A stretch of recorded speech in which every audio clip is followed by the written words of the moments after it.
Hello and welcome to Stateside Soccer Show. I am Jordan Wiegand, and with me today is a man that I am rebranding as just co-host number 2. Oh, man. I just got rebranded. I went for the most generic name I could think of. Hey, my fans are going to be really upset that you just rebranded me like that. Do you have any fans? Not really, but I like to pretend. If we were more established, yes, this would be heartbreaking to all the Logan fans out there. I was going to say, so when we get about 2 years or 3 years into this, can we rebrand and just make it something completely horrible so that nobody continues to follow us anymore? Yeah, I just don't know how much more generic we can get from Stateside Soccer Show, honestly. So we'll just call it the Soccer Show. The Soccer Show. I'm pretty sure there's some of these that already exist, but we are just the Soccer Show. We thought maybe that would help us be more global. Right? Yeah. We thought that would help us be a global brand a little easier. That's fitting. We'll get rid of the eagle, get rid of the stateside, put a soccer ball there, get rid of the red, white, and blue because that's not global enough. Right. Might as well. Yeah, for people that don't know, we're referring to the Columbus Crew being rebranded to a name I will not mention. It is actually going to be called Columbus SC instead of the Columbus Crew SC. So they're literally dropping crew. They got an awful new crest. We're going to talk about that a little bit later as well. I'll go on my rants. But we also have a special guest that will help us out with that. You might remember him from when we welcomed him on to Talk Columbus Crew. That's Orri. We're having him back to talk about this and the start of their season. And I mentioned during that, I'm going to have to find this clip. I'm pretty sure I mentioned that I thought there was a rebrand going on because there was articles in early 2020 where this started leaking out. And we all know this is not like a flick of the switch type stuff. This always is like in advance, right? They're always making this stuff way in advance. And that's when it was originally leaked, was like January 2020. And then they even came out and said, no, we're not doing that. And then to actually do it. So, yeah, we'll get into that later. We'll save that for Orri. And then I'll probably also, once we're done talking to him, go on about it a little bit more on my thoughts. But how was your day off yesterday, Logan, as you did not join the Stoppage Time Soccer Show? Yeah. Playing hooky on us. No, it was good. I had a good day off. I was able to get a lot done. I was able to hang out with my wife, which she has Mondays off, so that was always a problem because I get weekends off because I'm a teacher. So had time to spend with her and one last day off before we head into the last part of the school year. For those that don't know, I'm a school teacher. So we got about T-minus like 14 days left. Oh, really? That's interesting. Yeah, it's not. Yeah, it's about 2 weeks left.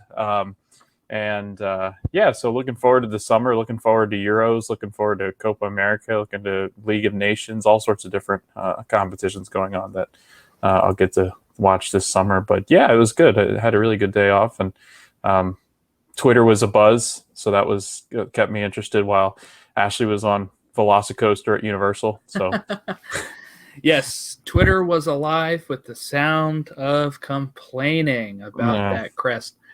And about the changes because they had an emergency meeting with Crew fans, as I'm sure we'll get into, on Monday. And then they were kind of like, we're still going to announce it like an hour later. And that's what they did. So enough about that because we are here to talk other things. We will talk that later. How do we want to get this started today? Do we want to talk headlines first before we get into this interview, or how did you want to break this down this week? Yeah, so I think we should talk El Trafico first, just because it's I think it was on top of everybody's mind this weekend before all this craziness happened. So yeah, let's talk El Trafico a little bit. Nice. So let's start with El Trafico, the battle for LA. Still no Carlos Vela. And I just put this clip up on TikTok because we are hip with the kids. But we created a TikTok, and it's actually the only thing that's not at Stateside Show. It's actually at Stateside Soccer Show, and it wouldn't let me change it after I linked it to the Instagram, I don't think. Couldn't figure it out. That's me with new technology, I guess, as we're all getting up there in ages. But we had I put a clip up there from last week's show where we talked about Carlos Vela, and was it a good move for Bob to leave him off because of this injury layoff? And guess what did the media start talking about during El Trafico? They literally talked about what we had talked about days beforehand. As I saw Twellman tweeting, I saw other people tweeting of, hey, maybe Bob was right to take him off. And I even mentioned it to Taylor Twellman. I said, hey, I just mentioned this on our show. I didn't say what show, though, because I don't want to be like in everybody's mentions always being like, oh, yeah, at my show. Promoting. You know, like I was just agreeing with him that I thought that obviously Bob was given too much stick of that in week one. And we talked about that last week, so I don't think we have to go over it too much. But it's been, this is week 4. So he's missed 3 and more than a half of a game. And we have 11 minutes in, Chicharito scoring his 6th goal already. He's already tripled his amount from last season. And we have LAFC dominating possession. But they just couldn't finish. Just could not finish. And Galaxy were under pressure consistently. Diego Rossi ties it up 1-1. Then in the 79th minute, Chicharito adds an assist as he finds Jonathan Dos Santos to give Galaxy the 2-1 lead. And what was your thoughts here on this? Because I feel like a lot of people thought LAFC would do really well in this. They ultimately did with possession. Mm-hmm. But I do want to say that somebody put a poll up. I think it was Fox, or I'm not sure, who would win El Trafico. I did select Galaxy on that poll. So I felt pretty good when it finished 2-1. Yeah, so I mean, going into the game when you don't have Carlos Vela, who's arguably the best player in MLS, that's ultimately going to be a hit. And to be honest with you, it does. If you're just getting into the league, or if you're new like me, or if you're new to sports in general, I guess you would think that was okay that they would. But I mean, the league is so I guess close to chess with all these injury issues. I mean, you've got a lot of teams that'll not even tell close sources as to what the injury issues are. So it's only left to speculate. They're speculating that it's still that quad that Vela's dealing with, and missing somebody like that who can attack, who can create space, who can make space of his own, who can score, who can pass. That's a big piece to be missing. And it's the first time that they really seem to have everything kind of together until Vela, since Vela's been hurt. Diego Rossi played. I think LAFC came into the game a little wounded. I know that some of their guys are coming back. I know Rossi had been missing some time earlier on. But yeah, I think it's a team that's really going to struggle without its best player. I think that when you look at this team, while they are deep, they're not. I don't think they're deep in talent. Besides Rossi, I guess it's really tough because Michael K didn't play well. Blessing was okay. Atuesta is going to give you that solid work rate, I guess. I don't know. It just seems like LAFC are kind of in this weird lull right now because Carlos Vela's not back. And I think because of their struggles last year, Jordan, I think that it has a lot to do with the fact that they're struggling this year. I think that they think without Vela, who's going to create, who's going to score, what chances can they create on the ball if Vela's not there? And if it's a prolonged injury, how much can they go forward if he's not there to kind of, orchestrate this attack? Yeah, it's look, I think they were lucky last year that LA Galaxy were not good. I think that while, they should have put some of these chances away, I think last year Galaxy probably still folds in this match and loses.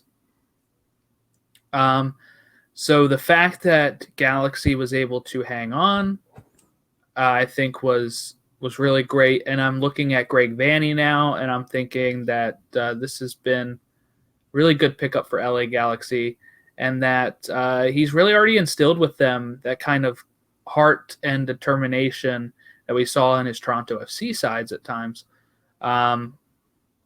With their style of play, and it of course helps that Chicharito is on fire, but I think Vanny has a big part in that, and I think him kind of probably taking him under his wing, letting him know, like, hey, we're going to play more to your strengths, this is how we're going to play, has really helped Chicharito as well. And I think that this was a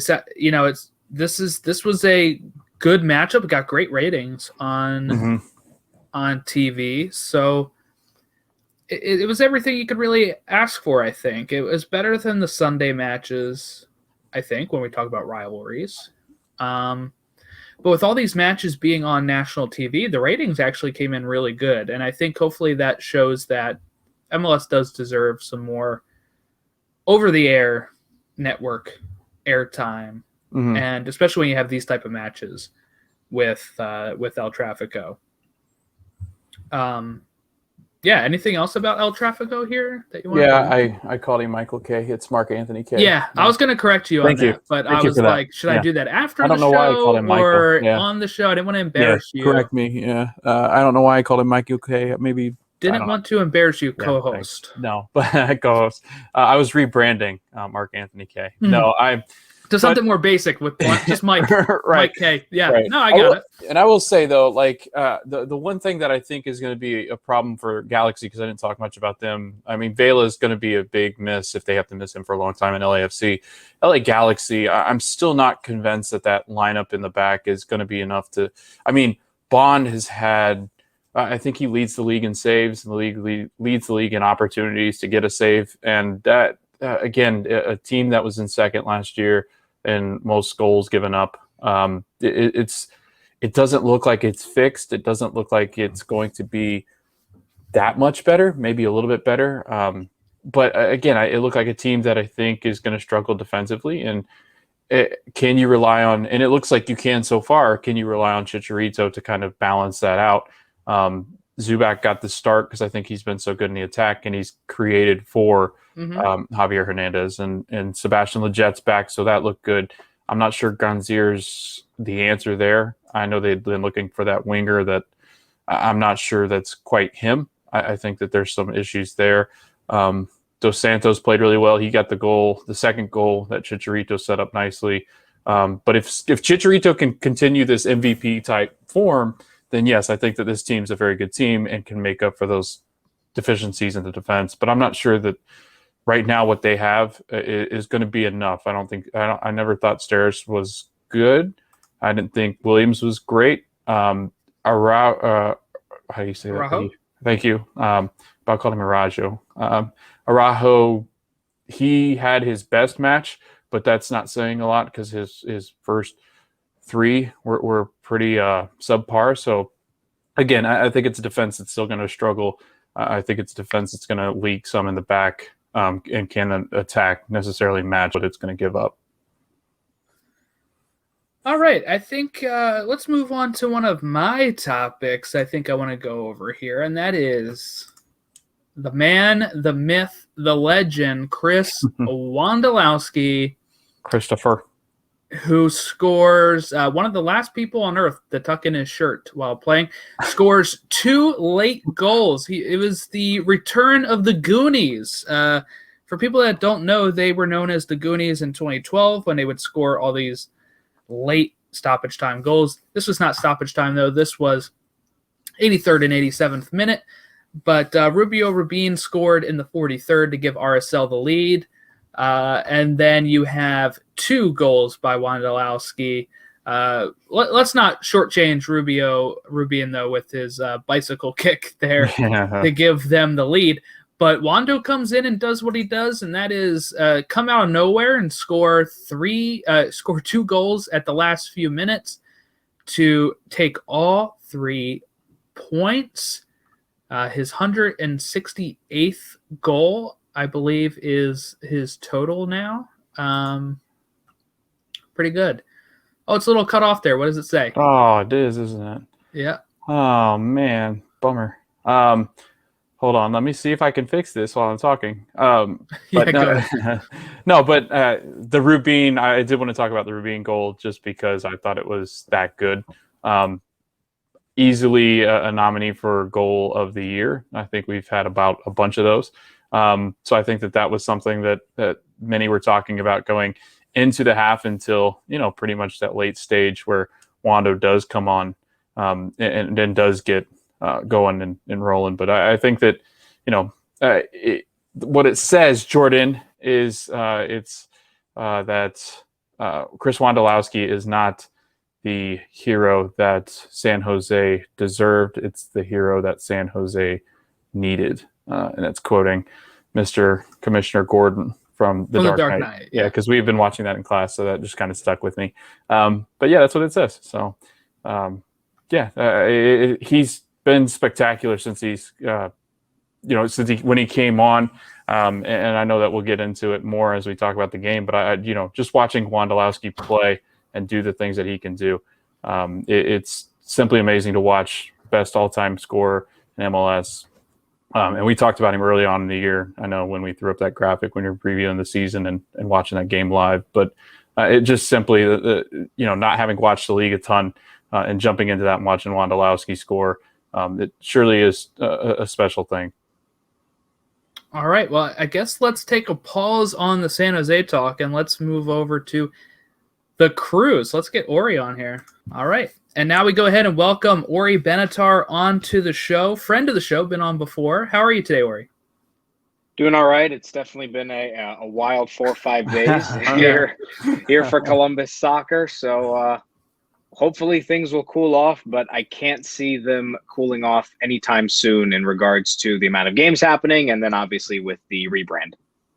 Right. And I was actually kind of amazed that MLSsoccer.com now has the new crest for tomorrow's match up already. Like, are they not wearing the old crest the rest of the season? Like, I felt like that would have been a quick turnaround.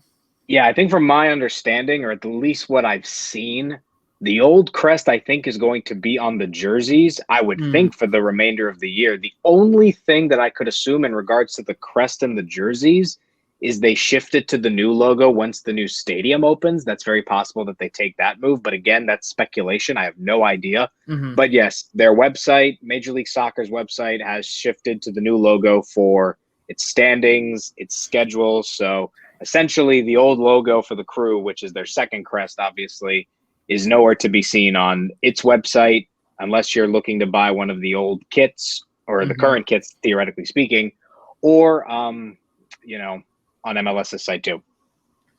So I know that, it kind of came out that the Nordeca had been, I guess, made aware of this like a few days before it had happened and they signed like non-disclosure agreements or anything. Did you hear any wind of this before it started really breaking news, or were you kind of just as shocked as the rest of it was like Saturday morning, I think most people started talking about this? Yeah, so from our reports, we broke the story Sunday afternoon. My boss, Pat Murphy, contacted the sources through Nordeca and throughout others within the club and elsewhere. I first found out Saturday, and then we basically confirmed everything, and we determined that the rebrand was going to happen.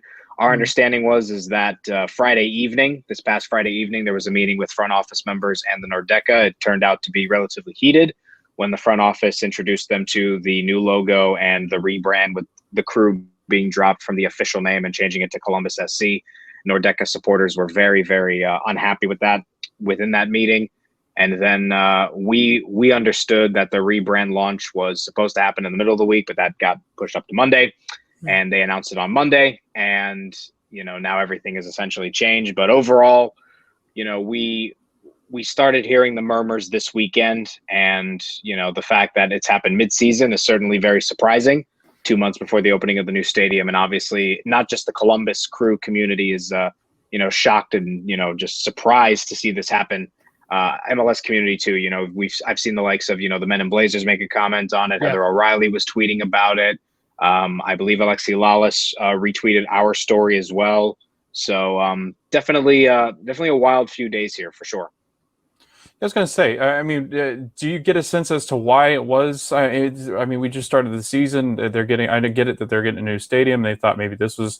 Was there any sense of like they were trying to get this done before, or they got pushback and started meeting with the supporter groups, or was this just kind of a drop of the hat? Like, let's do it now while we're getting ready to transition to this new stadium. I think the transition in the new stadium definitely has a lot to do with it, for sure, because I started seeing pictures going around that, in areas in the Arena District in downtown Columbus, they're starting to add that new C onto places to help promote the new brand. I started seeing pictures of, I think they're starting to engrave wooden tables at the new stadium with that new logo. So I think that's part of it. They wanted to launch this with the new stadium, but personally, I feel like, they could have announced it the January, February, March, before the season had started. But then, you're probably also looking at the way that the Adidas contracts works as well, because they probably had to set up the new kits with the old crest by January, February or whatnot. And then with the new crest, if similar to the Chicago Fire, there is sort of this announcement from ownership that's like, we see the backlash from fans and we're going to change the logo and we're going to get fan input. I wouldn't expect that to happen until 2023, just based on kind of the way that these marketing contracts work with Adidas. So, but it's definitely surprising that it's happening now. If you were going to announce a rebrand, I think it would have made more sense to do it before the season started.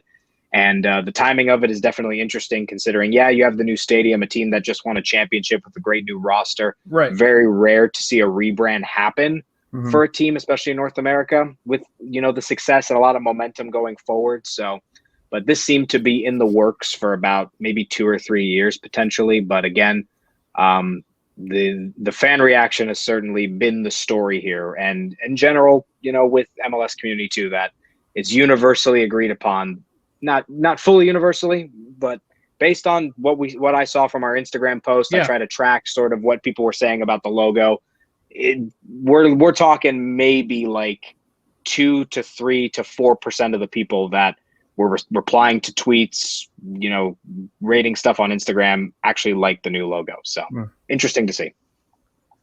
Yeah, I think that's kind of the gist I got too when I'm like looking at Major League Soccer's post of it and Columbus's post yesterday, where the comments underneath of the post were more than the likes by more than double. It was complete ratio. Ratio. Everybody loves to say the term ratio on Twitter. This was a true ratio on there. And look, I don't think the logo is terrible enough as if like it was a secondary logo. You know how like some sports have like secondary logos for their. Agreed. But to make it, and you could still have them all over the stadium, I guess. But to make it your main crest, I think is just awful. When I feel like the Columbus Crew crest, as it is now, is one of the best. And of course, their mixed messaging. Do you think it was a backtrack at all, where like they changed their Twitter handle to the Crew, and they're saying the Crew is still a part of it, even though it's not? Like they took the name out, but they're saying we'll still nickname them the Crew.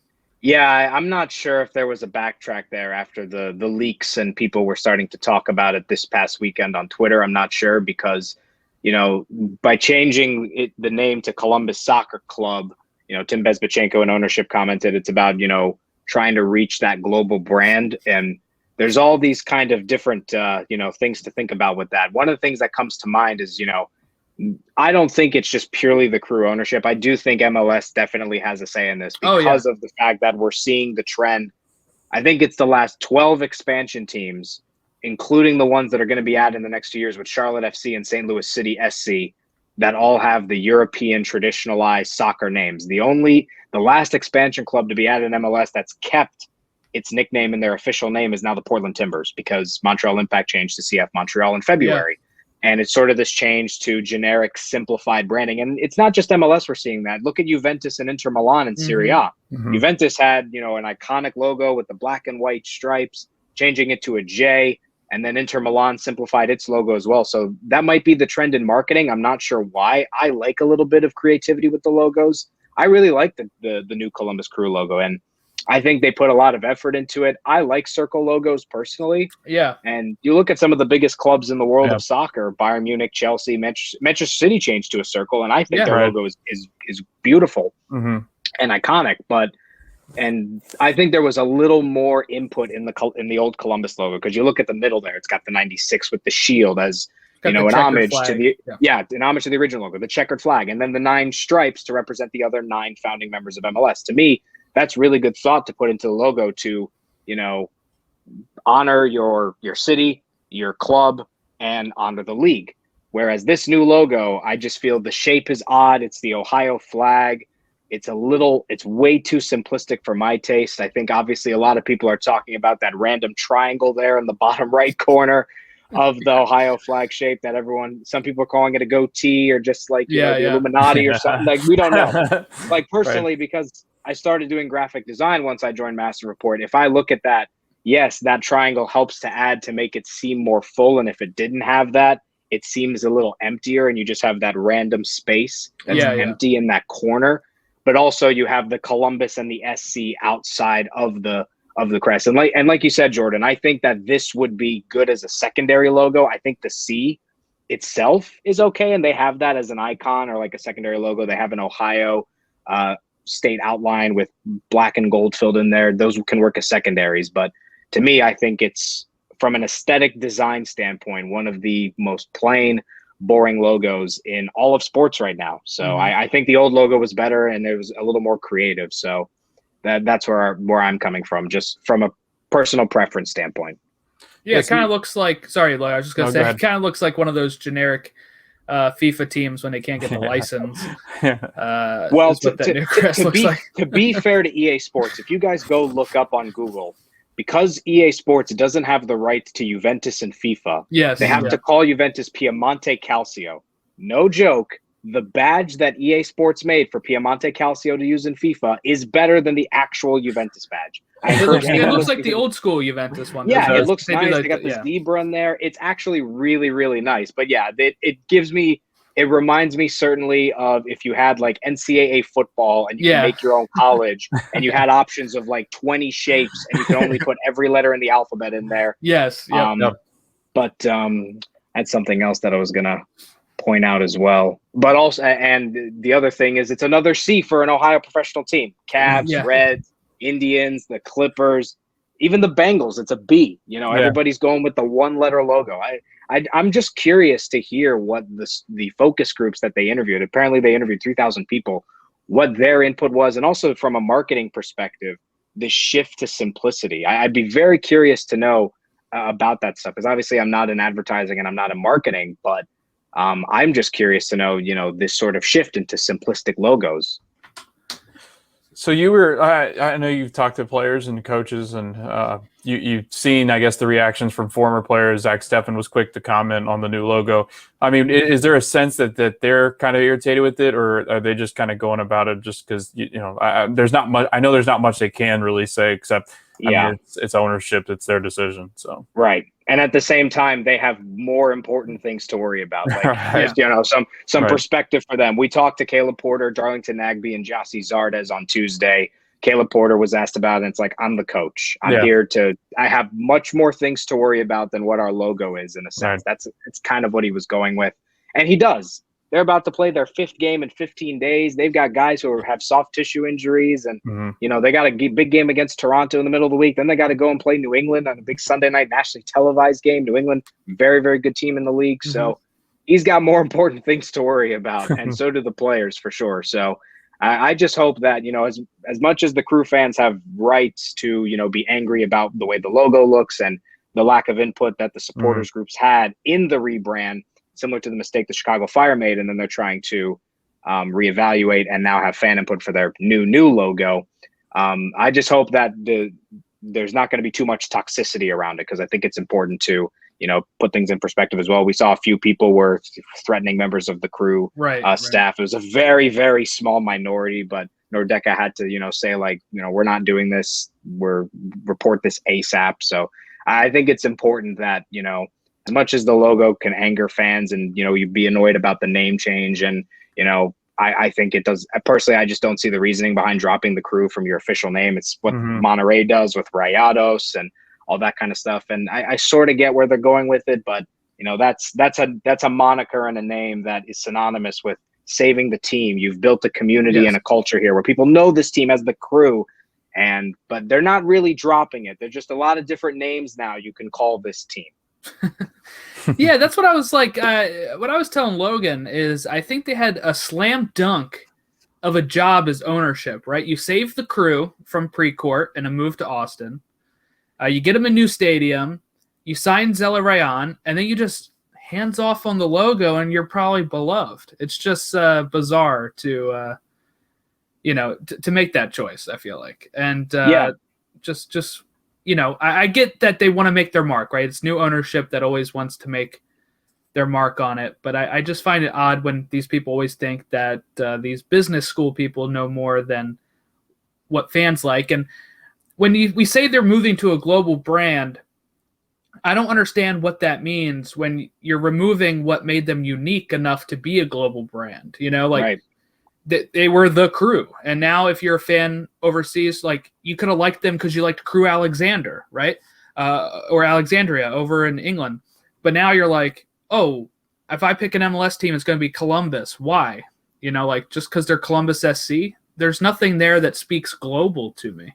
Yeah, I think it's just MLS thinking that these European stylized names would be more global. And I read the Sports Illustrated article that was really, really well written. I forgot who the author was. Let me double check here because I want to make sure I give the author credit here. I sent this to my family, and they found it a very interesting read as well. And he brought up a really good point about other teams. It's the SI article, Crew's change to Columbus SC, the latest in MLS branding conformity. It's by Brian Strauss. Oh, yeah, the Strauss article, yeah. So, but the one thing he brought up is the likes of, you're seeing these American teams like the New York Yankees, Los Angeles Lakers, New England Patriots, Dallas Cowboys, New York Knicks, traditionalized American nickname teams that have a global brand.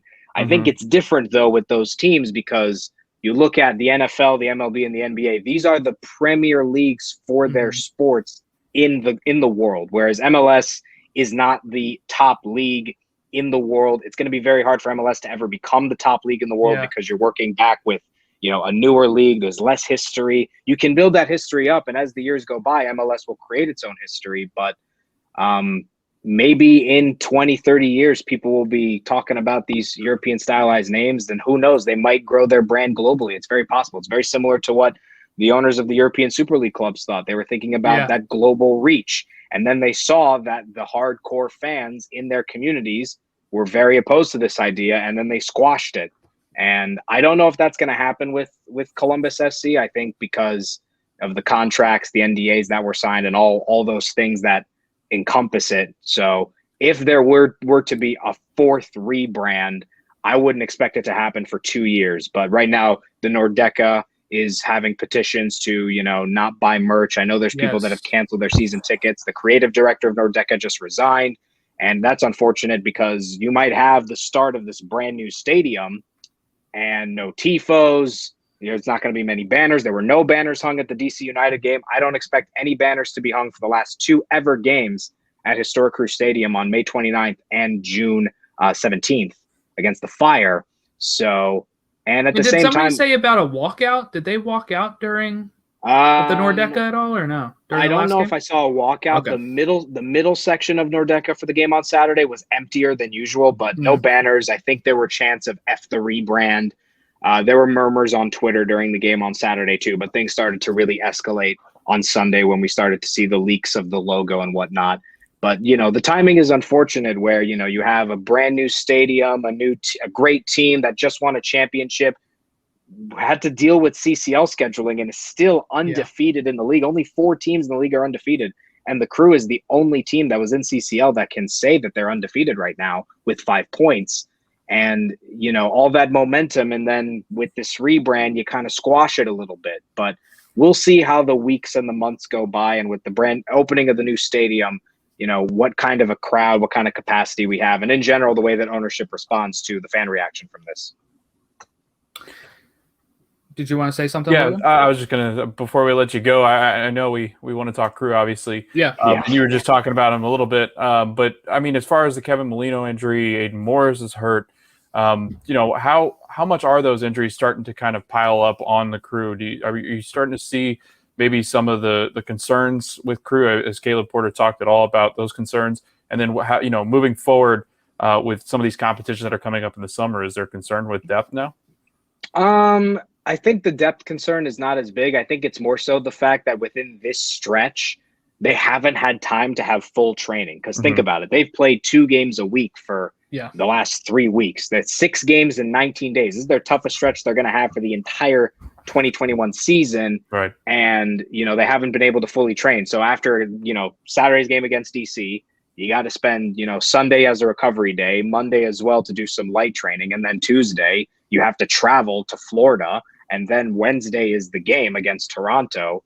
So being able to juggle that, and then it's just a lot of rotation. But, Adam Morris obviously being out for the year. Kevin Molino should be back, I would think, in the next, 3 to 4 weeks probably. We could see him at the end of May, beginning of June, and slot into that winger role, maybe get in for the likes of Pedro Santos or Luis Diaz to get some more rotation in there. The midfield position is where the depth is really concerning right now because Perry Kitchen is also injured. He is going to be out for a little bit. So, you have Nagbe and Artur having to play a lot in that position, but they can't play every game. So now you're putting in the likes of Isaiah Parente in those positions. You probably are looking at Liam Fraser. They just picked up from loan from Toronto FC. He has to come in at some point to play a game or two. So Nagbe, Artur is very sore, Caleb Porter told us, but he's been playing 90 minutes like a champ.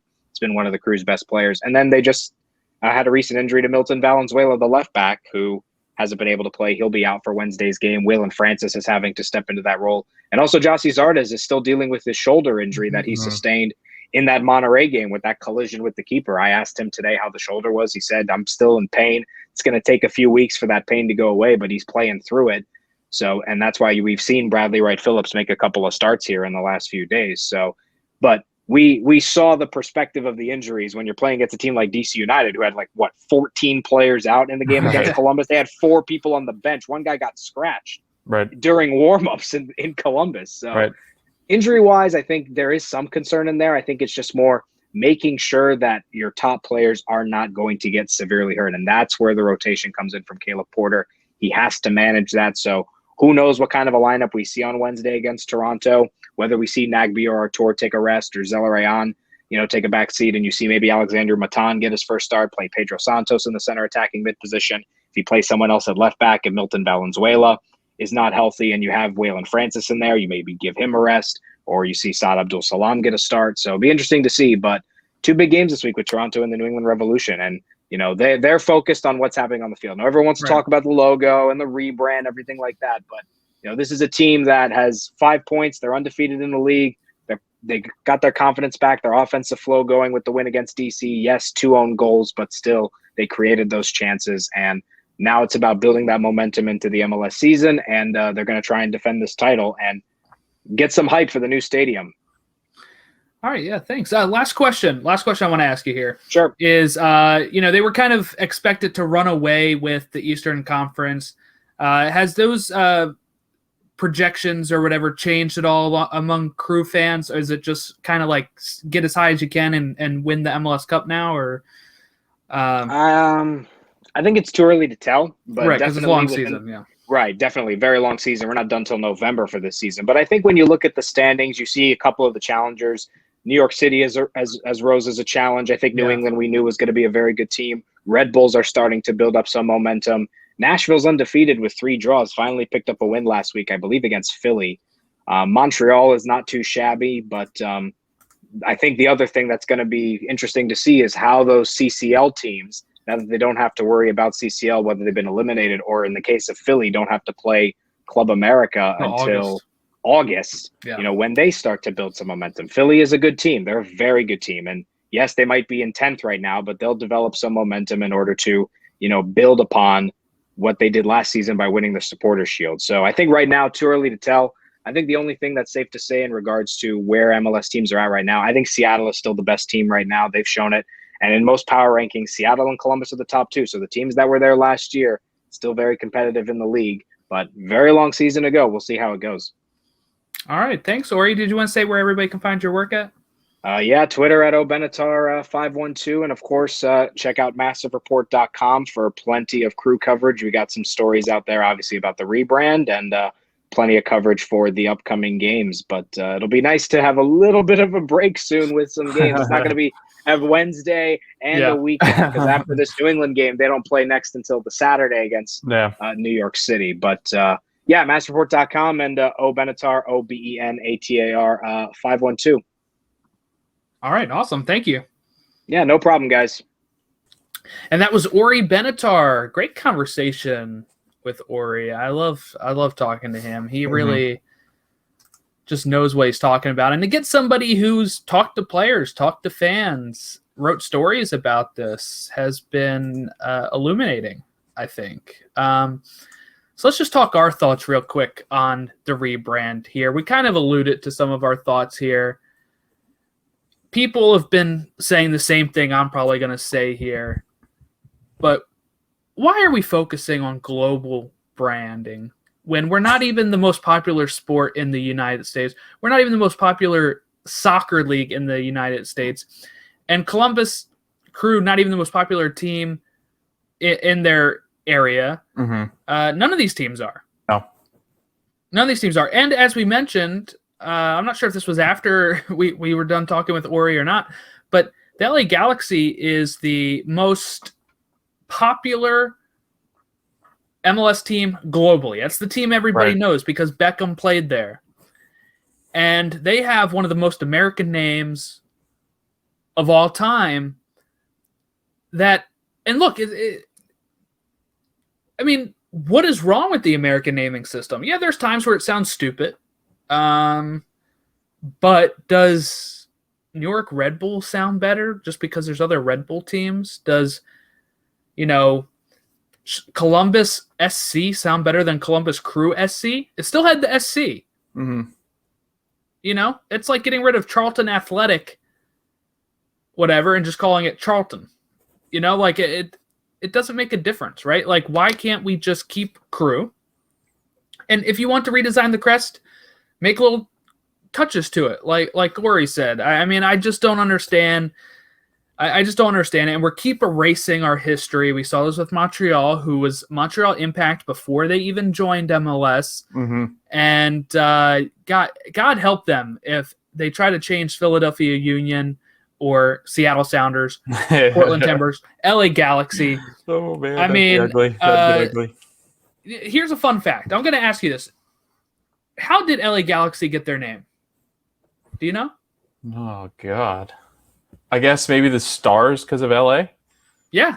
Was it? Cool. They're named after the stars of Hollywood, all being in Hollywood, and they're the LA Galaxy of the stars. So it fits. It fits the area they're in. And,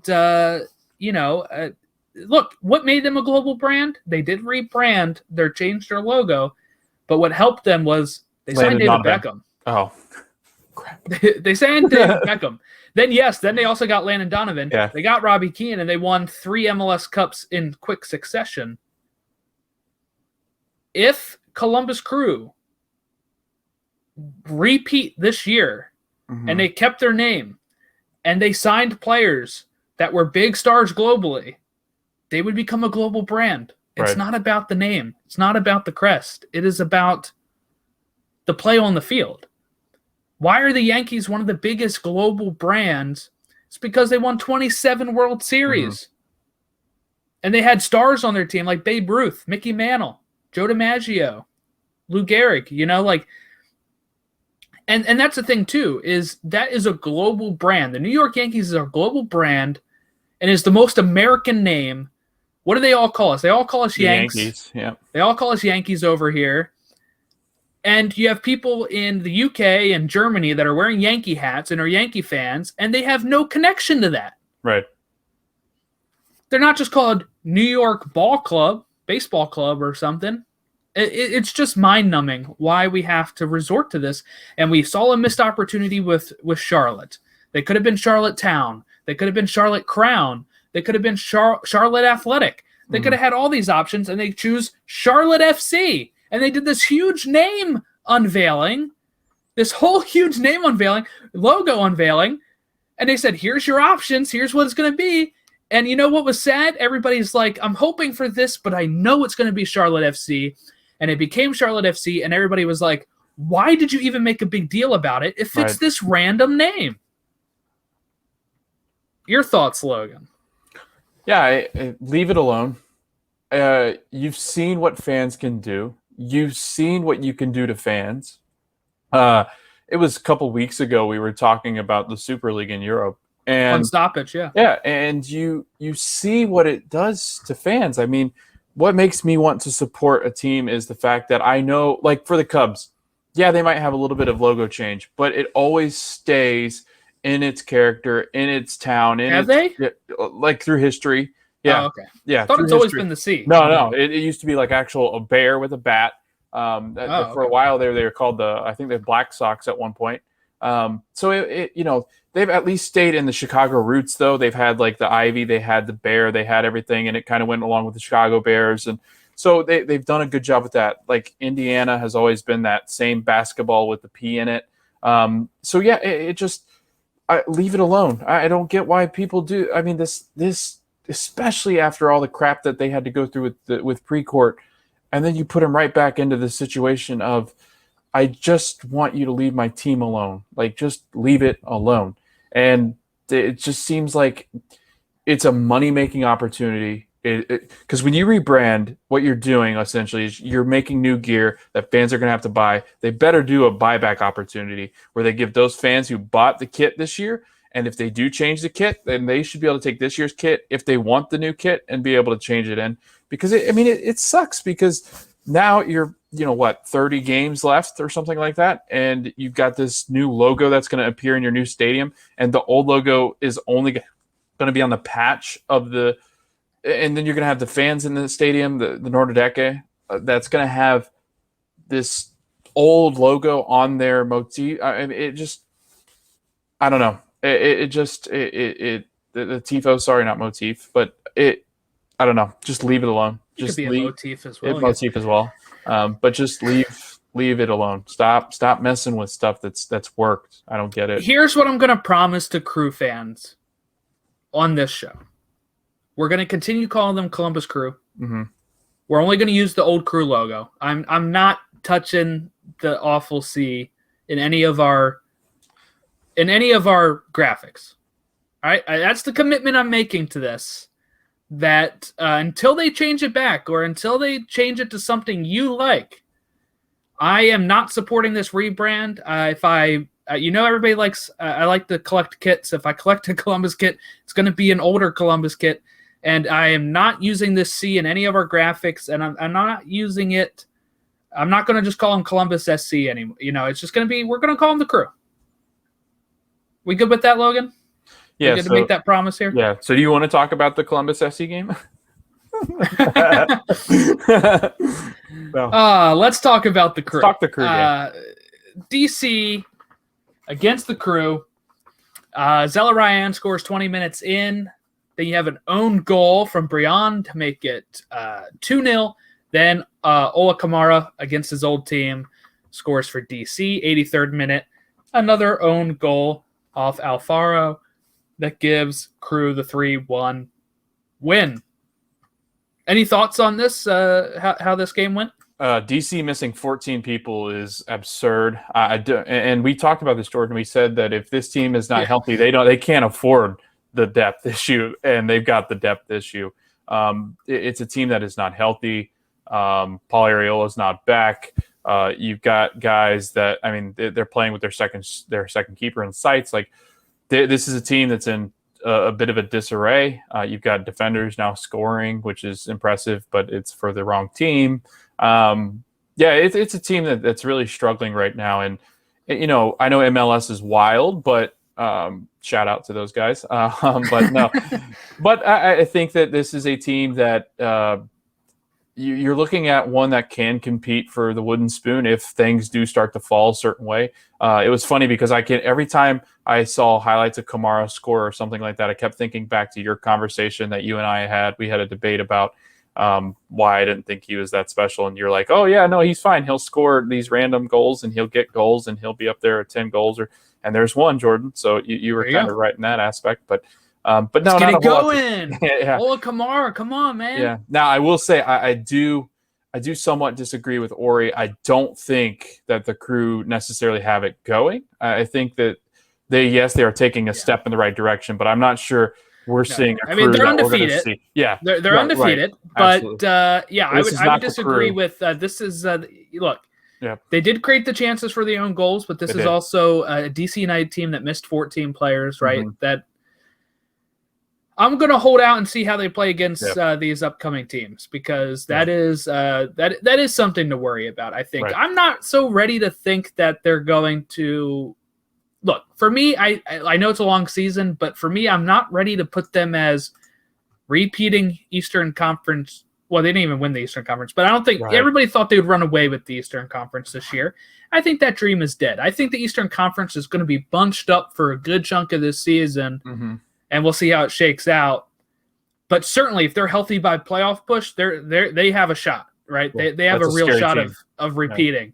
But I'm just not sure they are, as people will look at when we go over our power rankings in a separate thing that we're going to be doing, not so sure they're up there like most people have them. Look, I know they're banged up as well, but for me, I don't know. I do love your note here, though, that just says the Crew controlled this match for the last 75 to 80 minutes. That is that's a long time to control the match. Usually you read that stuff. Like that. Usually you read that stuff and you're like, okay, like the last 15 minutes. This is the last 75 to 80 minutes. I mean, they can, and like I said, DC is right now they're lower, I think, than FC Cincinnati, and I think because, in fact, that like. I think at least FC Cincinnati are healthy, whereas DC, 14 players, that's a lot of players. And that has me, I mean, that's really concerning. If that's going to be a common thing. I mean, they don't even have an 18 to announce for the match. I mean, they've got 14 or 15 guys. And right now, I mean, with summer competitions coming up too, if there's some guys that have to miss, if they do have some of those guys back, then this is a team that I'm concerned about right now. Luckily, they don't play tomorrow. They do play on Thursday against Chicago, and then they play on Sunday. So it's going to be some quick games here for them, though, to play Thursday, Sunday, with 2 days of rest if all their players are not going to be healthy. So just a little bit of concern for DC here. Anything else to talk about Crew and DC, the game? No, I think we can move on to my next one. Crew win there. I think Yeah, what was your next? I forgot we didn't even get through the headlines yet. Jeez, I whiz. All right, go ahead. We've talked about Wando. We talked about the Crew. We've talked about El Trafico. So what's your second headline? Let's transition really well into a bad rebrand of itself too. Let's talk about the Chicago dumpster fire. I mean, the Chicago Fire team that is kind of a dumpster fire.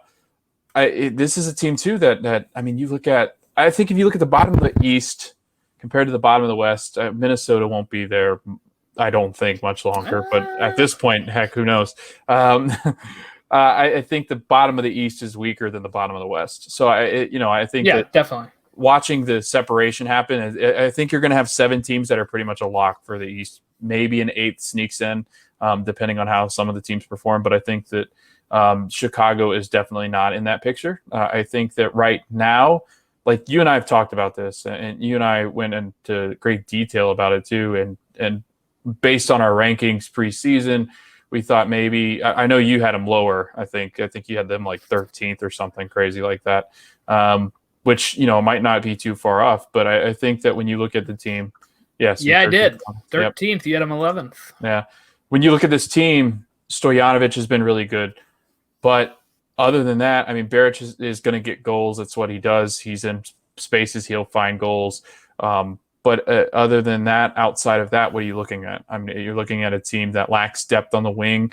The wings were a big concern when we talked to Alex from when we were talking the preview. Alex Campbell. Yeah. Right. So, talking to him and winger depth, the issues in the back, Calvo as a DP player has just got to be probably one of the worst signings defensively. I mean, to sign a DP that he's supposed to anchor this defensive back and he's not doing anything productive. It's been a serious concern for Chicago. And so that's why I've kind of put them in this fire because I think that also you got to look at the fact that if they do start to perform poorly, there might be teams interested in trying to pick off one of their players or pick off, and then I know that I think Beric has international duty coming up as well, and I think Stojanovic also does. So if those two do leave for some international duty, whatever that might be, That's a big yikes. Yeah, this is one of the teams I didn't buy into. This is like the one that, like, when we talked with Alex, and then usually at the end of a show, I'd be like, I don't know, I think they can win the whole thing. This one I never really bought into, unfortunately, for Fire fans.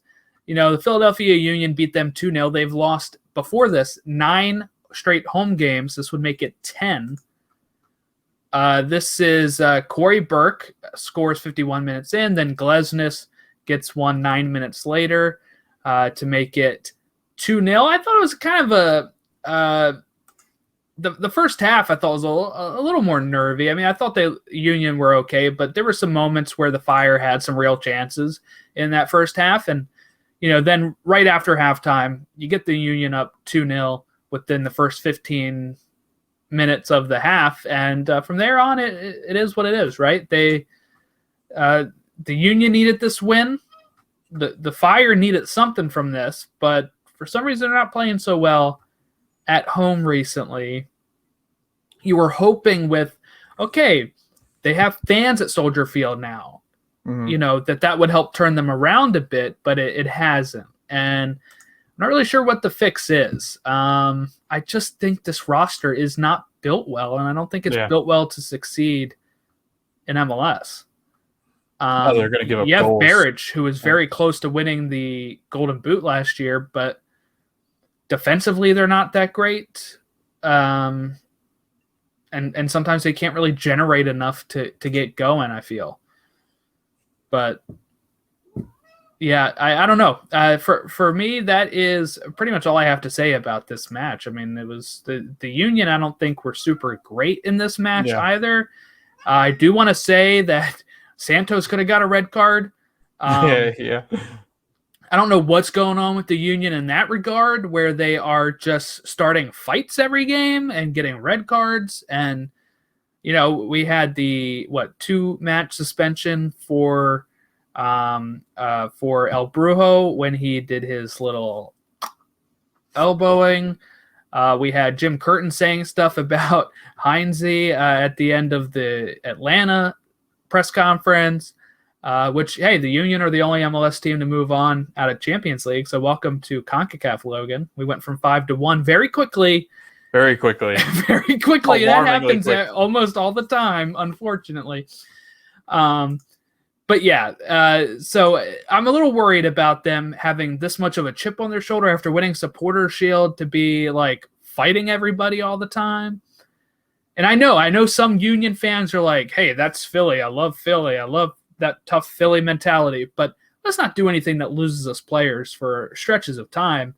And if we were going to be down Santos, who I think has been better than Burke mostly here, that hurts you, right? And we're already – look, I don't know what's going on with Fontana. I don't think he's got much of a future here because, if you missed anything, the Union just signed another midfielder. Yeah, Daniel Gazdag.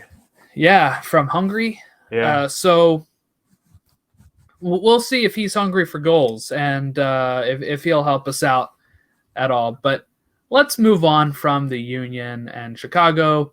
But yeah, Chicago's got to find a fix there. And let's go, since I went 2 in a row here with Wando and the crew, if we go with 2 in a row for you and we talk your last one, and then we'll talk my last headline. Gotcha. So we want to talk about Loons. I know we went over this in extent last year. Good Lord.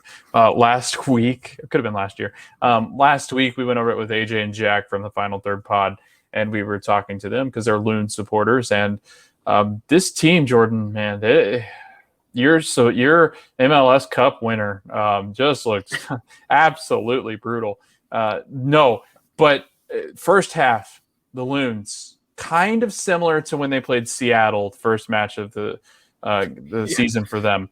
Very good, 45 minutes, got 2 goals. I thought they looked really good in the attack. Defense was pretty solid, and that's the big issue they've been having. And then on a dime, 57th minute, Kellen Acosta gets a volley to go 2-1. And I'm thinking, so I'm watching at this point, I'm thinking, okay, this is kind of a good test for them. It's 57th minute. They had controlled the second half. It's right after the first half, so I'm thinking, okay, well, give them some time. Maybe there's some adjustments that are going to happen, and they just need another goal, and then they'll easily grab these 3 points on the road, which would have been really impressive. That didn't happen. So it just absolutely crumbled as a team. Cole Bassett gets this a goal in the 71st minute and then 82nd minute. It was in a span of 25 minutes, Jordan. The Loons season was fluttering from their grasp because they're birds. And it looks like, Jordan, and I know it's MLS and I know it's wild, but Lud is getting ready to go on international duty. I believe Reynoso is getting called.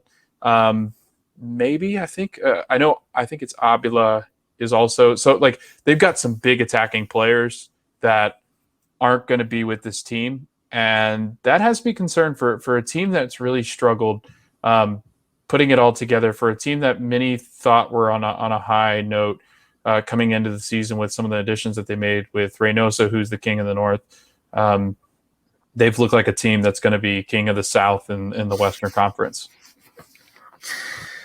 Oh boy, you'd think he writes these ahead of time. I don't. Not to my knowledge. So I want to talk about the Loons here as well, because this went from. So I'm at the Oriole game, right? and I'm like getting ready to leave. I'm getting ready to leave because this game kicked off like 10:30 and that game ended around 10:30. And I'm like, 2-0 already. All right, go Minnesota. Like you're turning it around. Awesome. I get home from my drive and it's 3-2. Yeah. And I'm like, whoa. And the meltdown started on Twitter. A friend of the show, Mark Fangmeyer, was all Heath out. I put that down here as a question mark. I feel like, the final third guys were feeling a little down here. I don't know what the issue is. Obviously, the issue is defense, right? Yeah. Yes. But I think it's a mentality thing, too. It has to be at this point. And I'm not sure Adrian Heath is the one to lead them forward. Let me read this quote. This is a quote from his press conference on why he made the sub in the 80th minute. For, Brent Kallman coming in for Reynoso when it's tied 2-2. Heath said, "I thought we were going to lose the game. We wanted to get another defender on because they were putting a lot of balls in our box. I thought an extra body in there might help us." To me, that seems like the mentality is, I don't think we're going to win. So let me sub out our best player in franchise history for Brent Kallman to shore up our in the box here as they're whipping balls in. But then you're losing all your creativity. You're losing your chance of winning the game. I don't know. I can see where he's coming from in the sense of, all right, you don't want to lose the point, right? You don't want to lose the point. But it sounds defeatist. And I'm not sure I'd come out and say that in the interview. And he wants to know why everybody always doesn't believe in Minnesota and why MLS.com gives him such a tough time and not believing in this team. He doesn't even believe in his team. Right. He didn't even believe in his team. He just mentioned he thought they were going to lose. They've now lost all of their games. 4 games. Yep. All 4. They're at last place. Now, they're in good company. There's Portland down there, but Portland has 3 points. Mm-hmm. And you're at 4 games out of 34. You have 30 left, so you got a long time left. But you're going to have some players go out on international duty, like you just said. Mm-hmm. I don't know. I don't think you fire Heath mid-season. No.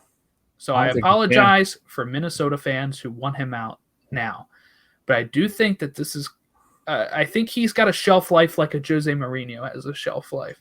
He had that shelf life in Orlando, and he was gone.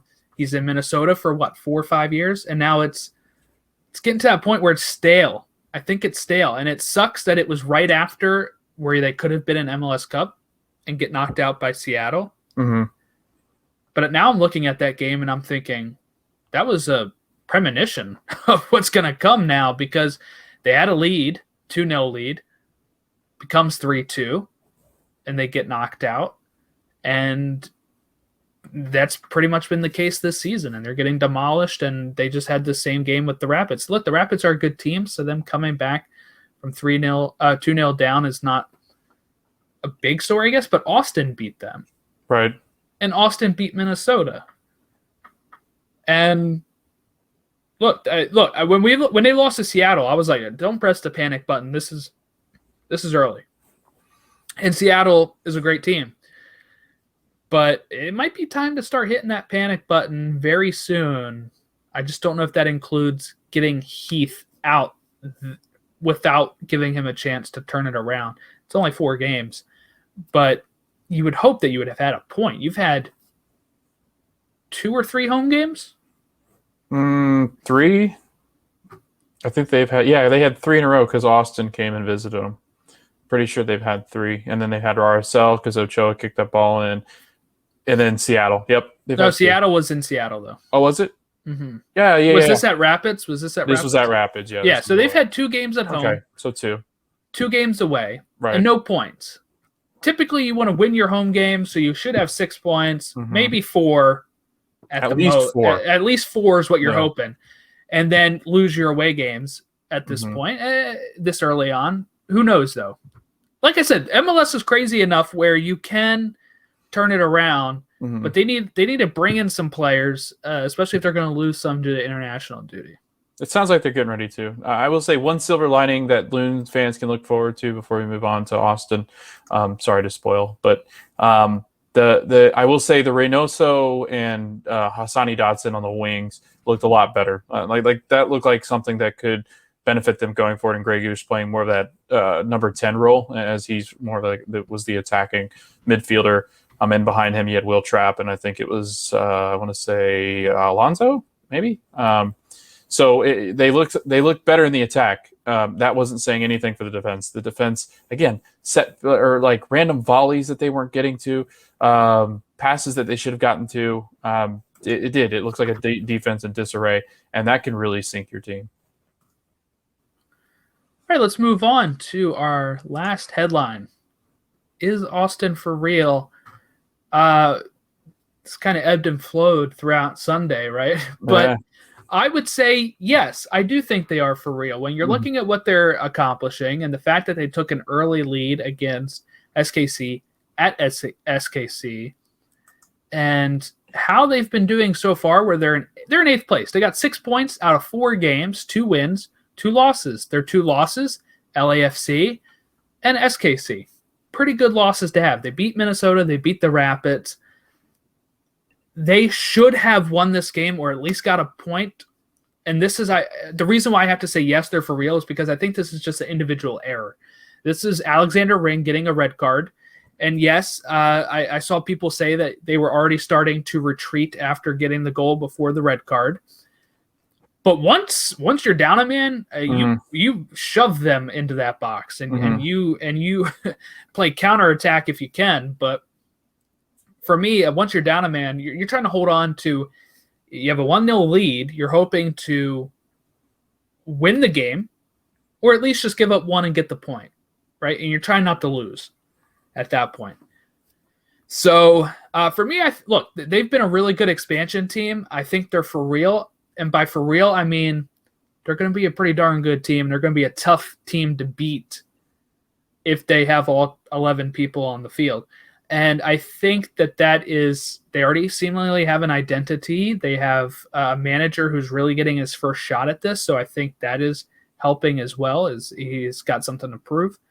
And I think that's really good for Austin. And they're going to be – I still don't know if I'd say they're real enough to make the playoffs, but they have I think I'm giving them playoff odds more now than I originally was anticipating. Yeah. I think that It's a combination too. Their defense has played a lot better than I thought. Like I definitely gave him credit for. Roman has been really good. Matt Beasler has revived himself. He looks really, really sharp. And when you put Alex Ring in front of those center backs, he makes the mistake. That's his first red card as an MLS player.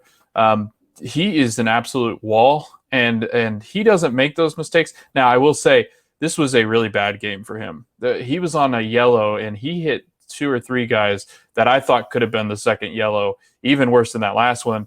And then the whole thing where he basically acts injured. If you didn't see it, he acts like he got hurt to kind of try to soften that blow that he didn't hit. I forget who exactly he tied up with, but he goes down and they gave him red. Like the ref's just waiting with the red sitting in his hand, like, get up. Like, I'm going to give you this. Yeah, red. he was pulling the if I stay down, they'll forget about it and move on. They'll think I'm hurt. They'll think I didn't mean to do it or that it wasn't bad enough, that they hurt me instead. But there's VAR here. Right. So it was missed. Yeah. And one thing I texted you this. I said they kind of need help in the left back position now because they Ben Sweat got hurt. I thought that they could use some defensive help defensively. They could use some depth there. I think they could use a striker. It'll be interesting to see just how much John Gallagher performs because he had not started. They were calling on him to start. All our Austin fans were calling on him to start. He starts. He gets a goal. Beautiful, beautiful pass by Stroud, who finds him. I mean, if you haven't seen that, it's a beautiful pass into him. He finishes nicely. Pochettino's going to get goals. The one he puts in from like 28 yards or something out hits the crossbar. And the fans, you could just see, were like, oh my Lord, like, how did that not go in? Diego Fagundes has looked fantastic, which I'm glad he's out from underneath Bruce Arena. I think that he's performed very well for them. Cecilio Dominguez is a good player. I think he's going to be a solid DP for them. They need a striker. I think that they need somebody. If they do get a striker, Jordan, I think that you're right. I think that this is a solid playoff team that could take it even higher. And I'm really impressed with what Josh Wolf has done, what Reyna has done with this club. And I'm really excited to see what they do. If Precourt will put the time in and the investment in, which I think he will because he's been begging for this. So he's been begging for the Austin team. Let's see how it goes. And right now, Jordan, I love their signings. I love their team. So. You know what? He might even sign their and pay their signings, not with money, but with exposure. That might be what he does. People that don't know, that's what he was asking for. Was it like a chef or something? It was like a something chef like that'd that. be paid in exposure. Yep. In the stadium or something. It was bad. It was bad. He's a cheapo. Yeah. Let's move on from headlines and get just into some of these games real quick. Atlanta at Miami. Joseph Martinez scores 9 minutes in. Great goal. You get Matuidi exiting 14 minutes in. Sosa looking pretty good. Lewis Morgan, though, scoring 77 minutes in. Some really bad defense for Atlanta there. And did you get a chance to read this Athletic article about Atlanta? No, I was getting ready to. But then, it is not good.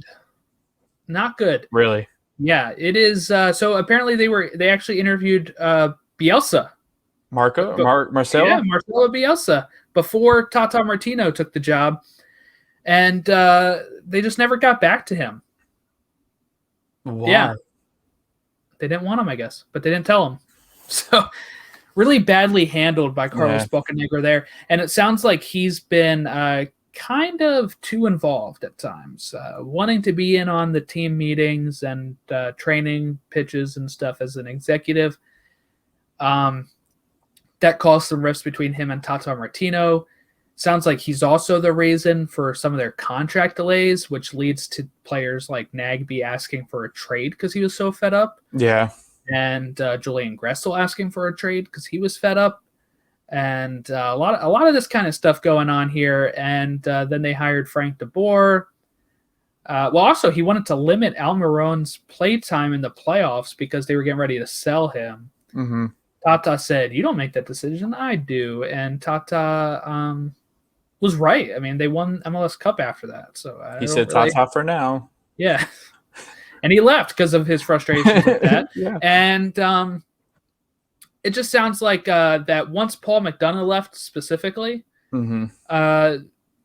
Bocanegra got more control, and now Paul McDonough's back. So is that because of that? Are they trying to get back to the way things were?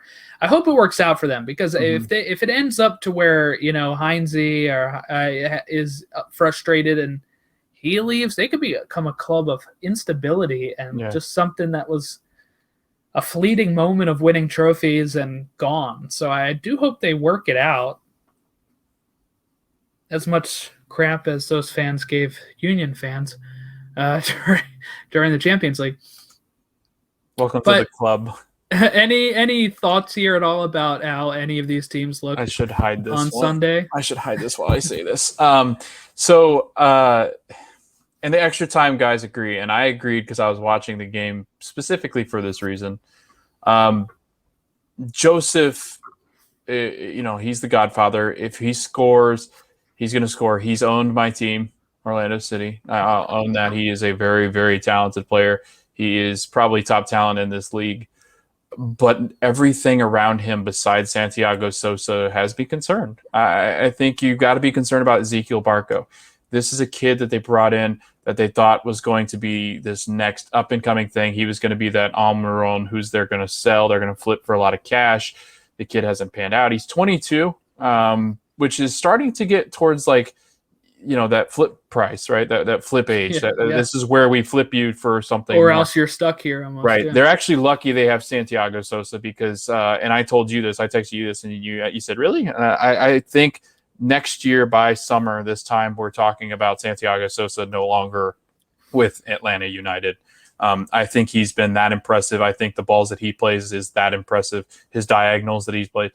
Chris Smith, who does a fantastic job, who we've talked about. He's been on the show, yeah. Oh, he's been great. And I love reading his stuff. I love reading his breakdown. And if you look at their passing, it is so Joseph heavy. It's pulled back towards the midfield. It's not anything threatening in the attack.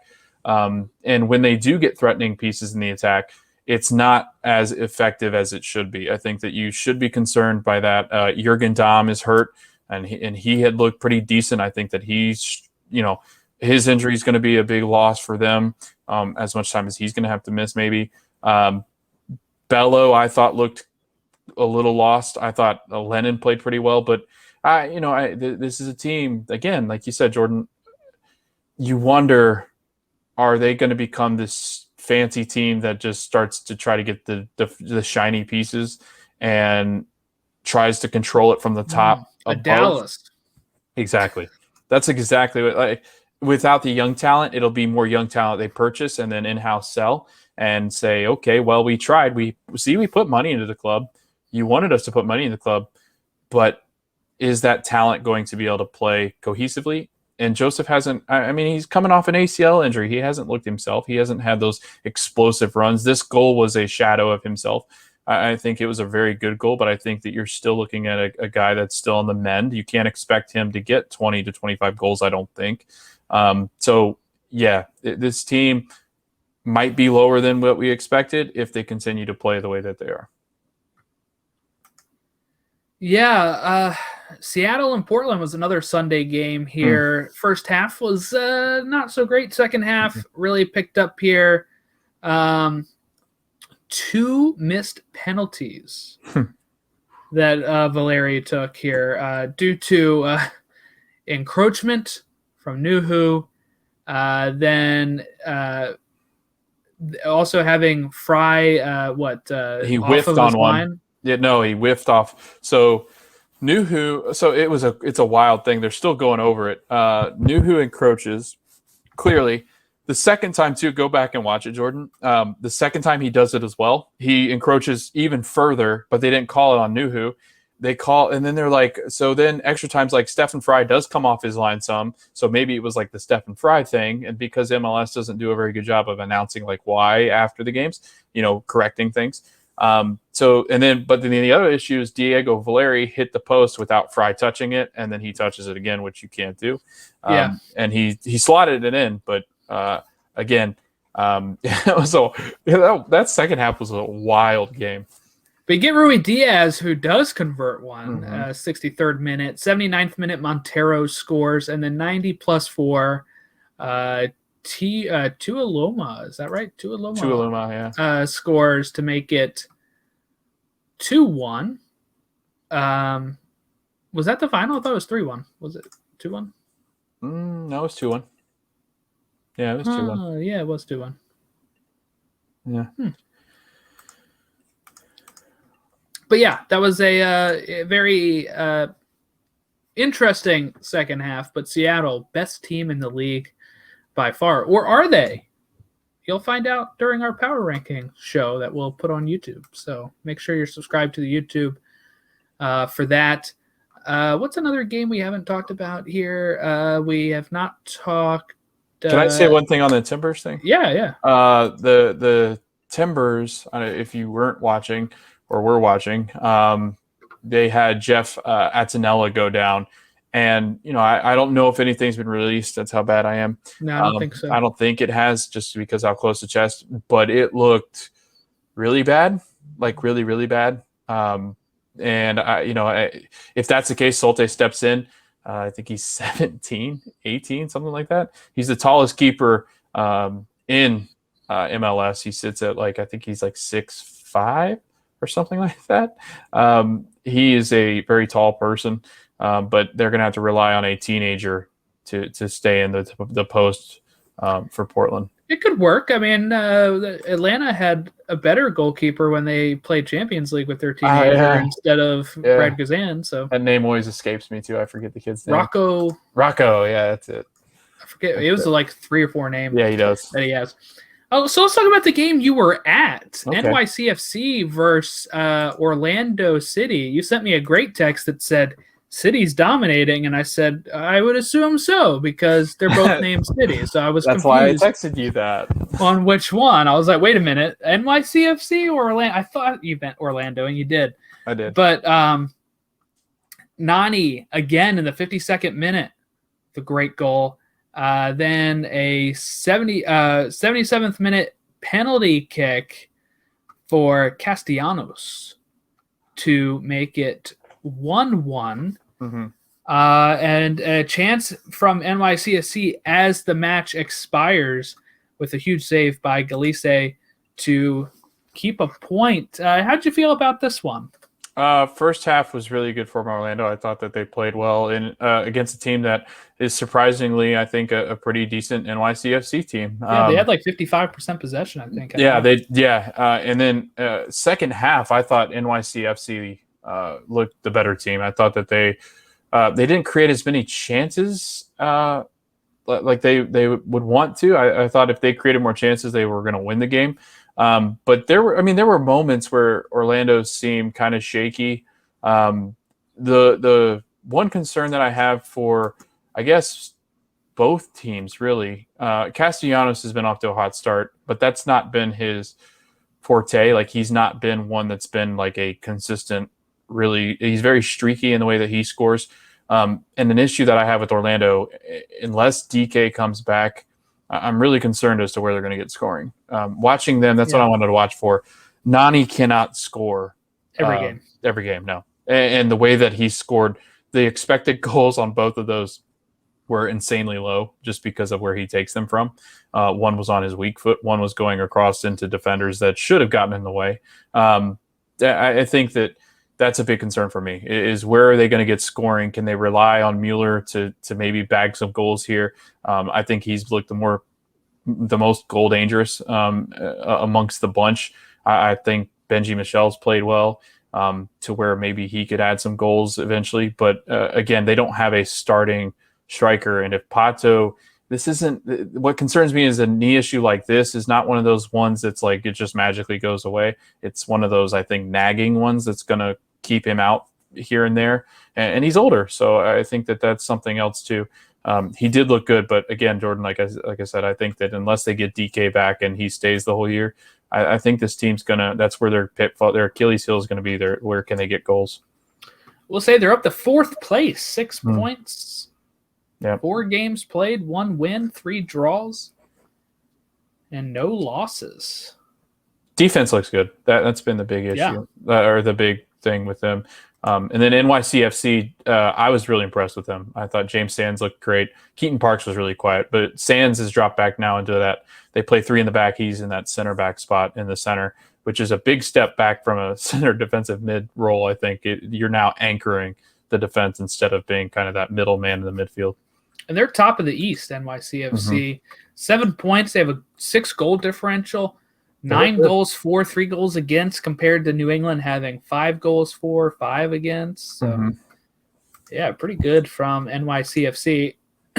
Toronto at Red Bulls.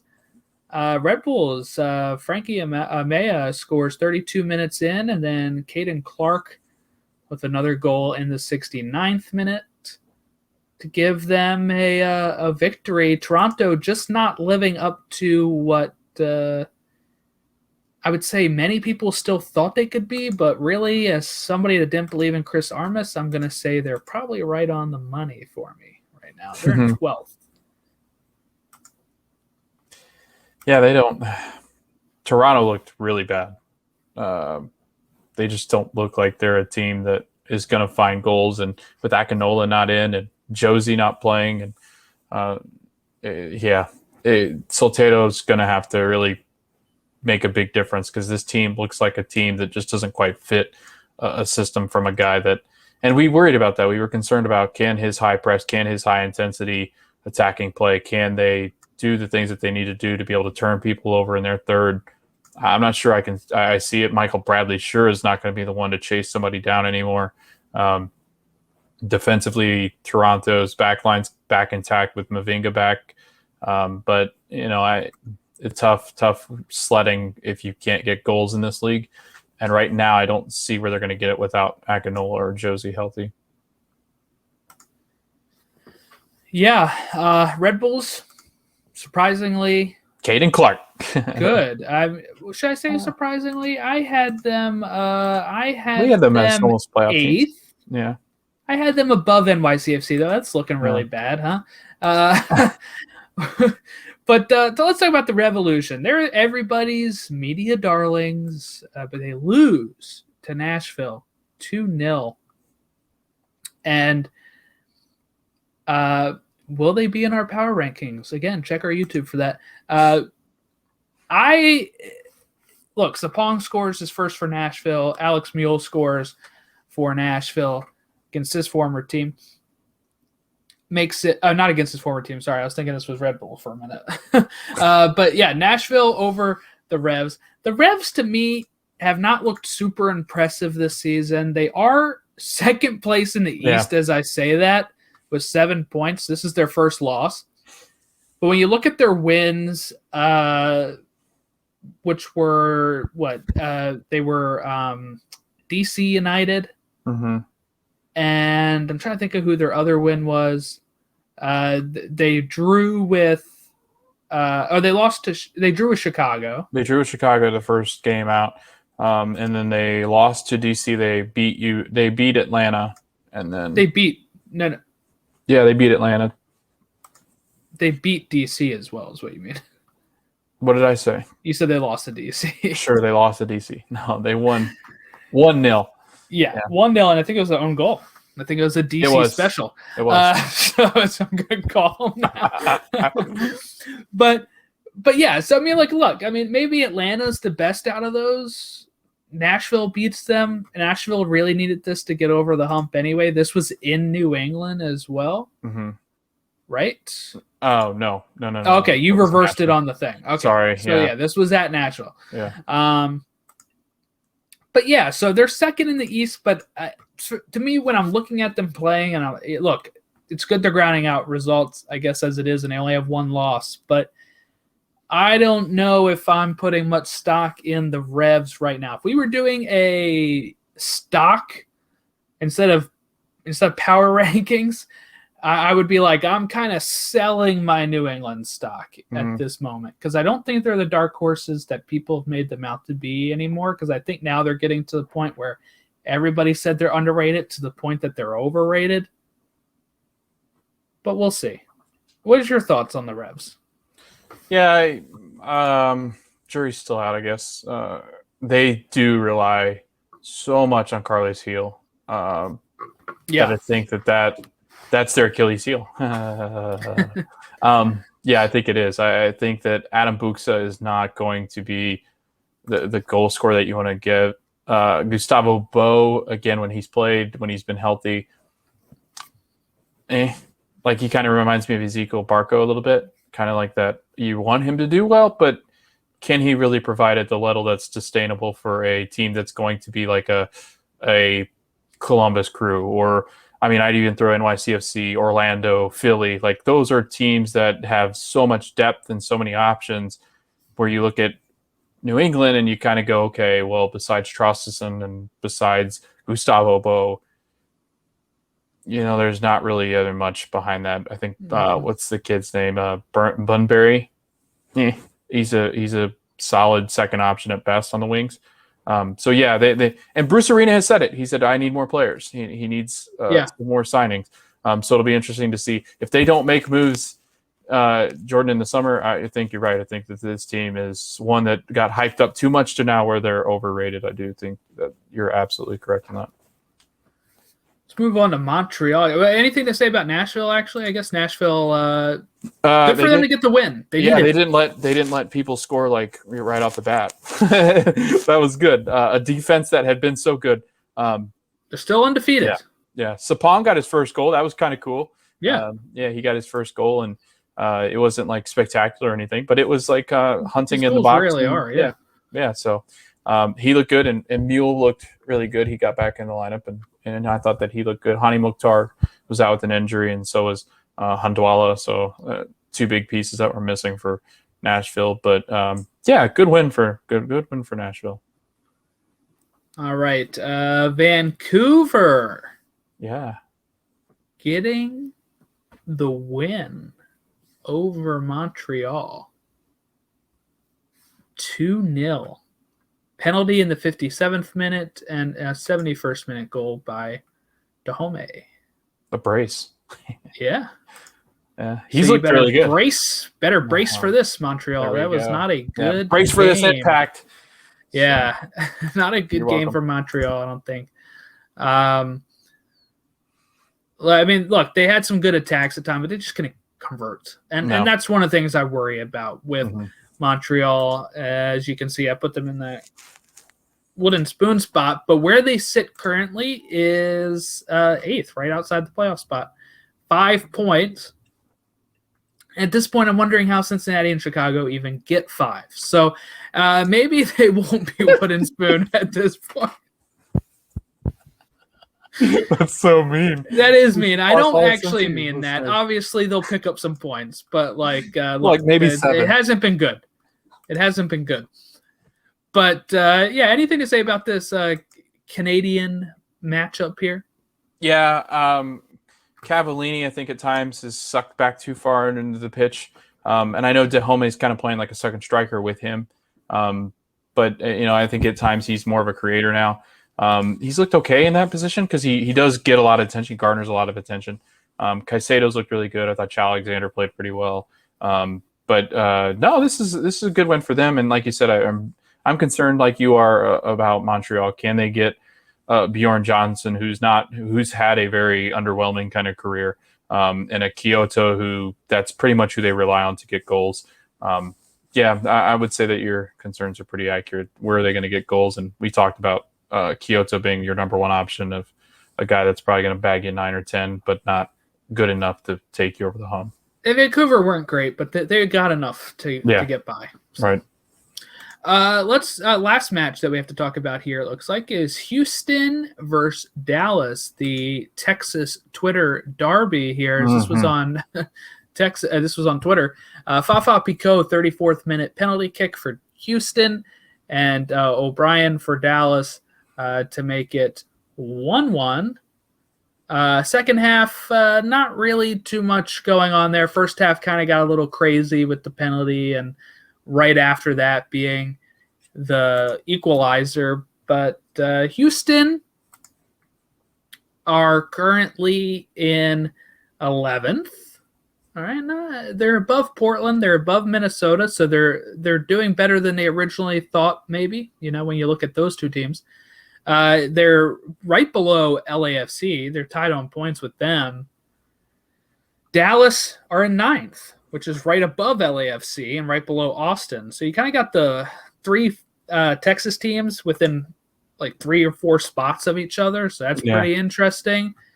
But is there much to make of from this game? And who do you think was the better team? Who do you think finishes higher right now at this point with the course of the season, Dallas or Houston?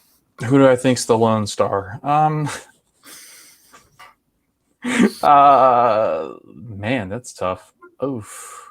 Right now, my money wants to be with Houston, and the reason why, you can pull that up and rub that in my face.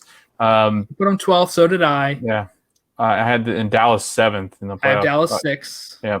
Right now, I'm investing in stock in Houston only because I think Tab Ramos has finally got a team that's played well defensively, which is what they struggled with last year as well. They've signed a guy like Tim Parker, who is fantastic at kind of anchoring that back line. And then I think that with Memo Rodriguez, I think you've got a good player there. And I think that they've just overall looked pretty good. And with how well they played against San Jose, that also had me thinking like, hey, San Jose is pretty good. So, I think that Houston right now, I'm buying stock in them more so because I think Dallas is still trying to figure out what exactly it is that they're doing. And with Jesus Ferreira still out, with that Jara Pepe thing, which I don't even know why it's a debate. Jara should not be starting over Pepe. I know he's a kid, but the kid looks much better than Jara does. They just don't look like they have that identity that you really need to really step forward in this league. And I think Houston actually does. All right, let's start wrapping this up. Let's go ahead and take a look at what matches are coming up.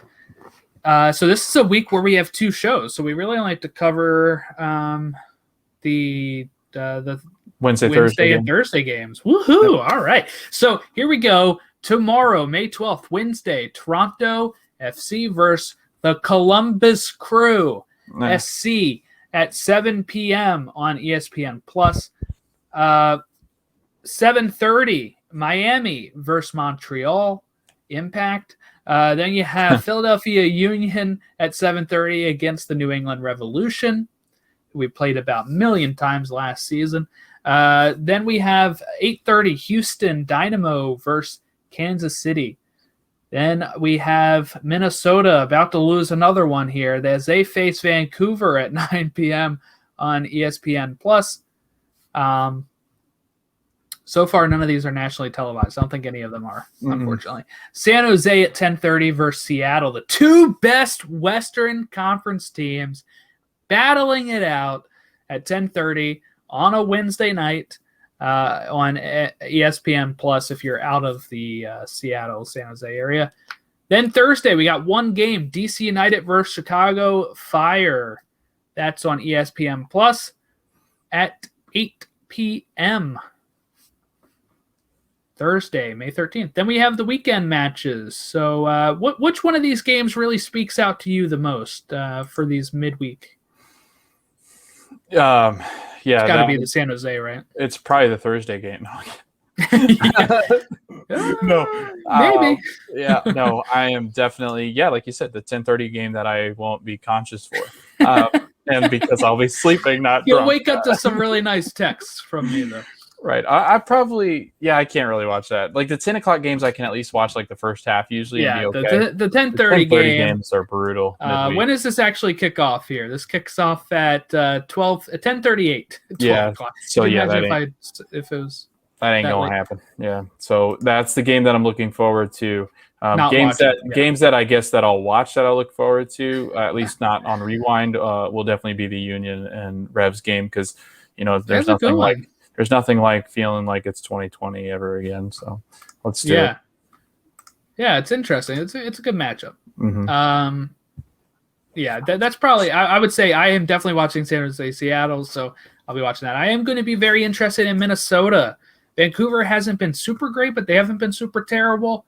Minnesota's been super terrible, so we'll see how that works out for them. But Vancouver's up to 4th place. They got 7 points. They've only had 1 loss, 1 draw, 2 wins. They've only given up 3 goals, so they haven't been super bad. They haven't been. I'll say they've been good. Vancouver's been good. Good. Yeah. And if they can create some chances, they can win this game too. I mean, that would be pretty heartbreaking as if you're a Minnesota fan, because guess what? This game is in Minnesota. It's at Allianz Field. So if they lose that one, it's going to be some real riots, and maybe we have to ask again. Heath out? We'll see. The ball is in your stands. I mean the court. I mean the pitch. The pre-court? So let's go ahead. Oh, God. And we mentioned this earlier. We got a TikTok. So if you want to go find us on TikTok, Stateside Soccer Show on there. Only a few videos, but you'll find little clips of us on there, and maybe we'll do some exclusive stuff there. Well, you may have heard us talk about the YouTube, where we'll be posting power ranking episodes, where we'll also be posting every Saturday the Closed Pyramid. That is right, a new series exclusive to YouTube that talks USL League One, NISA, all the lower leagues. We're going to really cover and go more in depth with those. I'll look to see if I can get any cool interviews with that at some point. But, I know that we promised Stateside Soccer Show would talk those things, but with right now, we're recording this for about 2 hours and we've barely even scratched the surface on MLS at this point. So it's one of those things. We didn't even get to talk about the U.S. men's roster either, which we'll have to talk about maybe in that midweek show.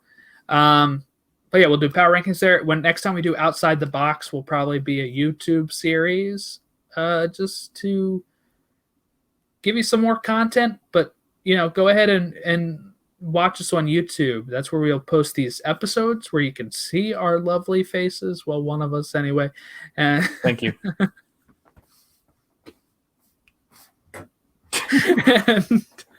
and sorry, that was mean to myself. Very self-deprecating. You shouldn't call yourself ugly. But I shouldn't. But yeah, so we'll be doing YouTube content there with power rankings, Closed Pyramid show, Outside the Box. So go follow us on there. You can find it in the link tree that's posted with the episode. We're just trying to really help grow the YouTube as well. So if you can subscribe to us, if you're interested in any of that stuff, that'd be great. Otherwise, you can follow us on the typical places on Twitter at Stateside Show, Instagram at Stateside Show, Facebook.com/Stateside Show, or email us statesideshow@gmail.com with any feedback, questions, concerns, comments, anything you have for us. And have a great rest of your week.